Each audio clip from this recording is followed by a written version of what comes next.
நான் ஏரிக்கர மேலிருந்து 8 தசை பாத்திருந்து ஏங்கி ஏங்கி காத்திருந்தேன் காணல்ல. மணி 7 8 ஆன பின்னும் ஊரடங்கி போன பின்னும் சோறு தண்ணி வேணும் இன்னு தோணல்ல. என் தெம்மாங்கு பாட்டை கேட்டு தென்காத்து ஓடி வந்து தூதாக போக வேணும் அக்கறையில். நான் உண்டான ஆசைகளை சொல்லாம பூட்டி வச்சு உள்ளார வாடுறேனே இக்கரையில.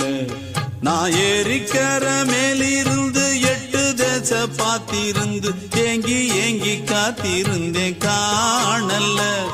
மணி 7 8 ஆன பின்னும் ஊரடங்கி போன பின்னும் சோறு தண்ணி